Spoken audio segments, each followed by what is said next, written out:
Mira had heard the rumors about the Forest of the Forgotten since childhood, stories whispered by old villagers about voices that didn't belong to the living, shadows that walked without bodies, and paths that shifted like something alive. She never believed any of it, not really. Not until the night she stepped into that forest with nothing more than a flashlight, a dying phone, and a desperate need for answers. It started with her cousin, Lena, who vanished 3 weeks earlier while hiking at dusk. Search teams combed every ridge, every gap between the pines, every riverbank, but they found nothing. Not a shoe, not a scrap of clothing, not even her footprints beyond the first mile of the forest. People don't just disappear, Mira kept telling herself, but the forest seemed to swallow her cousin like it had been hungry. And Mira, stubborn and furious, decided she wasn't leaving without the truth. The air was colder than she expected as she crossed the tree line. The sun had barely set, but inside, the forest felt as though it held its own time, an older, slower pulse, as if every tree was listening. Her flashlight flickered in weak beams across the twisting roots and towering trunks. The deeper she went, the heavier the atmosphere became, like she was descending underwater. Each sound was thickened, the crunch of leaves under her boots, the distant snapping of branches, even her breathing. She followed the faint path Lena had taken, the same path search teams had tried to track. At first it seemed normal, just another forest trail.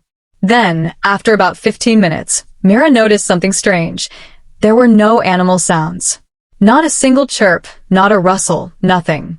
Just silence, so complete that it felt wrong, like the forest had paused itself. She kept moving, checking her map once or twice, though she already knew the forest trails didn't match any drawn lines. Her boots sank into patches of earth softer than they should have been. A few times she thought she heard footsteps behind her, but every time she turned, she found only stillness. "Don't imagine things," she whispered to herself, but her voice sounded small, out of place. Then she saw the first sign that she wasn't alone. Someone had carved a symbol into a tree, a circle with 3 slashes across it. Fresh. The bark still wet and pale. Mira touched it but jerked her hand back immediately. The wood was warm, unnaturally warm, as if a living thing pulsed inside it. Her phone vibrated suddenly. A message. "Unknown number, go back." She froze. No service. She had checked 10 times before entering. Yet the message was there, plain as day. She deleted it and kept moving, faster now, because a part of her believed someone was trying to scare her away. But as she continued deeper, she saw more carvings. Circles. Slashes. Hundreds of them, marking trees on both sides of the trail. And then the trail itself shifted. The ground beneath her boots changed direction in a subtle but unmistakable way, curving left instead of right. She hadn't noticed it until her flashlight caught something up ahead, a shape hanging from a branch. Mira's breath hitched. It looked like a person. But as she approached, she saw it was a scarecrow-like figure woven from vines and dead branches, its head a burlap sack, its arms stretched unnaturally wide. On its chest was the same symbol, 3 slashes across a circle. Something about it was horribly deliberate. Human-made. Wrong. She circled it slowly, heart pounding. Then she spotted something tied to its wrist, a silver charm bracelet. The same bracelet Lena always wore. Panic flared in her chest, but grief and determination burned stronger. She snatched the bracelet and shoved it in her pocket. "Lena is here," she whispered. "Somewhere." She pushed forward, veering off the shifting trail and into denser trees. The forest seemed to tighten around her. Branches snagged at her jacket like fingers. Her flashlight dimmed again, flickered, and finally died completely. She smacked it, shook it, nothing. She swallowed hard and let her eyes adjust. The moonlight barely filtered through the dense canopy, leaving the world in shades of silver and black. That was when she heard it. A whisper. Soft. Too close. "Mira," she spun around. No one was there. "Lena," she called out. Silence answered. Then, another whisper, but this time behind her. Her name again, drawn out, almost begging. She followed it. She shouldn't have. Every instinct screamed to run, but something about the voice, fragile, desperate, pulled her forward. She stumbled over roots, branches clawing her skin, breath sharp in her throat. The whispers grew louder, layered, like many voices trying to speak through one mouth. And then she reached a clearing. The moon shone directly into it, revealing dozens of the vine figures, scarecrow shapes, standing in circles, facing inward, as if watching something. Mira stepped closer. In the center of the figures, she saw a small opening in the earth.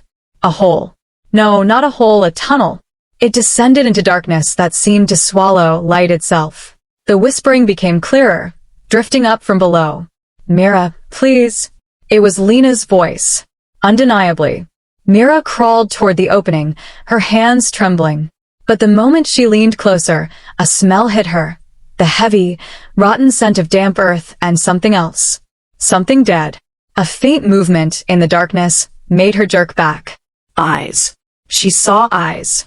Pale, wide, unblinking eyes deep in the tunnel. Not one pair, multiple pairs. Watching her. Waiting.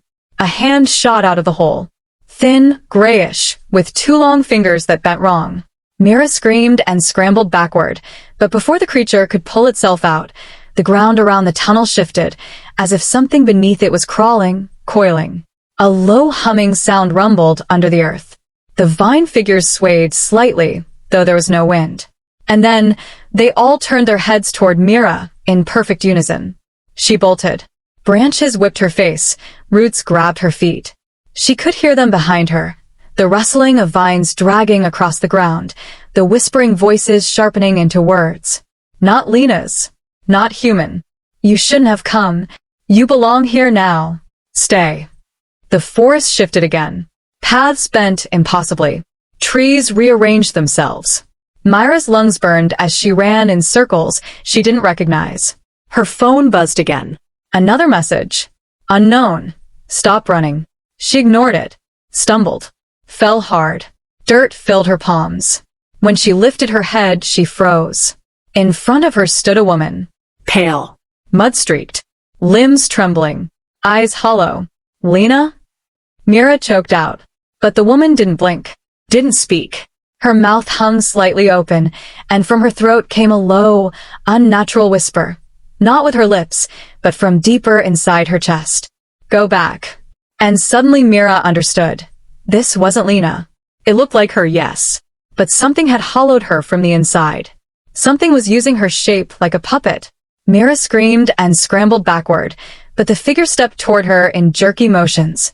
Behind it, the vine creatures emerged from the trees, closing in like predators. Mira ran again, not caring where she was going, just away. Away from the thing wearing her cousin's face. Away from the whispering figures that moved like they were all controlled by one single mind. Her breath broke into sobs as the forest thickened, the darkness swallowing her. And then she saw it. A faint flicker of orange. Firelight. She stumbled into a small clearing where a lone cabin stood, an old hunting shack with a lantern burning outside. Mira threw herself at the door, slamming her fist against it. Please. Someone. Open up. The door creaked open after a moment, revealing an older man with a grizzled beard and terrified eyes. He yanked her inside and barred the door. You shouldn't be here, he rasped. The forest doesn't like the living who search. What are those things? Mira gasped. He shook his head. Not things. Memories. What the forest keeps. This place takes what's lost and makes its own version. They're not alive, but they're not dead. They belong to it. Mira's voice cracked. My cousin Lena, did it take her? The man looked at her with pity she couldn't bear. If you saw her shape out there, she's gone, child. Mira broke. Tears carved down her dirt-stained face. The man put a shaky hand on her shoulder. But you can still leave. Before it decides you're worth keeping too. She didn't sleep that night. The creatures circled the cabin, whispering, scraping against the walls, tapping the windows. The man kept the lantern burning, muttering prayers under his breath. Hours stretched like days. Just before dawn, the forest fell silent. It's letting you go, the man said. Follow the sun. Don't look back. No matter what you hear. Mira stepped outside into the pale morning light. The woods looked calmer, almost normal. But she knew better. She walked quickly, heart pounding, refusing to glance behind her. Even when she heard a familiar voice calling her name, Lena's voice, fragile and pleading. She didn't turn. It wasn't real. It wasn't her. When Mira finally stepped out of the forest, the sun warm on her face, she collapsed on the grass and sobbed. The world felt different. She felt different. She kept the bracelet in her pocket, Lena's real bracelet, not the forest version. She would take it home. She would tell her aunt. She would never go back. But some nights, when she's alone, Mira still hears the whisper. Mira, come back. Soft, gentle, patient. And she knows the forest of the forgotten is waiting.